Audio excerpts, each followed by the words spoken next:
Hi, my name is Charles Marsala, and I'm coming to you today, February 15th, 2021, to talk to you about what's going on in New Orleans, Louisiana. I'm currently the president of the American Italian Federation of the Southeast and a divisional vice president of the Order Italian Sons and Daughters of America. Right now, there are probably over 20 organizations in Louisiana, Mississippi that are part of our umbrella, the Italian American Federation. Many of those people have expressed their comments and opinions to me, and here I am hopefully trying to get those to the Planning Commission of New Orleans, the City Council of New Orleans, and the Street Renaming Commission of New Orleans.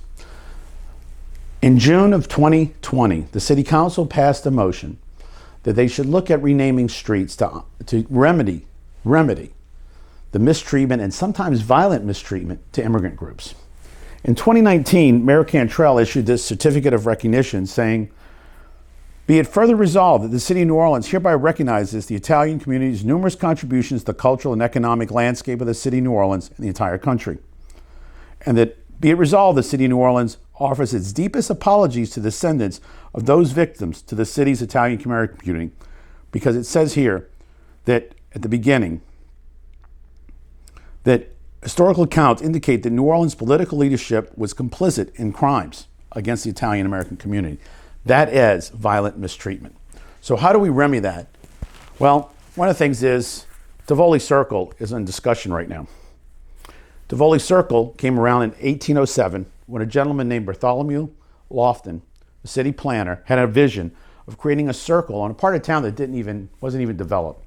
There were maybe 10 houses out that way. This is St. Charles Avenue. Right now it's obviously very busy, but the next town up was 5 miles away, Carrollton. Right now, it's 100% connected from housing and everything's been developed. But for a period there, that was hunting camps. So when they developed this, he called it Place de Tivoli. Some people say it's Tivoli. Anyway, that's the reason for that, because if I can't say it straight, a lot of people just called it the Circle. And then in 1884, they put up a statue to Robert E. Lee there. And instead of calling it the Circle, people started commonly calling it Lee Circle. But the city, as you can see in this book, called it Tivoli Place, or Tivoli Place. And we can see here in the book that when it was first laid out, this sketch talks about they wanted to put a carousel there. The carousel never happened, but that was the visional plan, that a carousel would go there. There'd be lush gardens. Tivoli is a great place outside of Rome, known for its waterfalls and gardens. And there's many places, even in New Orleans, there was the Tivoli Theater. There's Aspen, Colorado, New York. Copenhagen has had a Tivoli amusement park for 200 years. Even in Asia, we find Tivoli. There's a casino named Tivoli in Biloxi. So this word has been used frequently as a resort title. And the gentleman here, Laughlin, had that vision of Tivoli. It's still Tivoli. When the city council changed it, they just designated as Lee Place at Tivoli Circle, or Tivoli. And that's what's in the back of this book here in this other tab. It actually says here that people called it the Circle, and they always had called it the Circle, which is easier to say. So when the statue went up, it commonly became called Lee Circle, but legally it never was.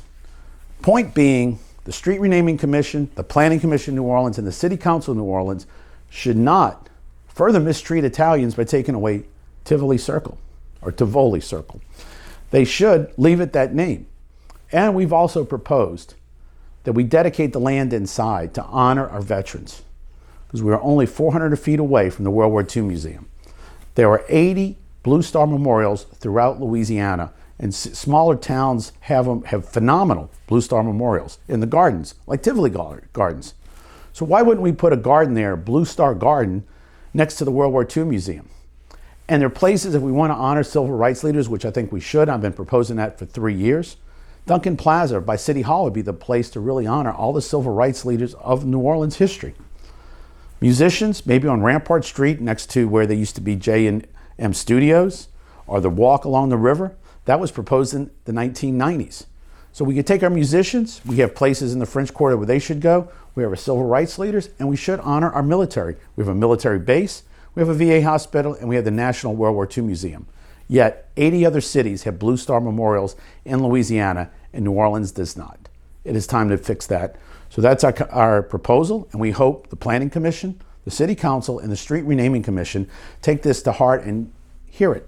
They're supposed to have meetings with stakeholders. So this is our way of giving them that meeting. Thank you.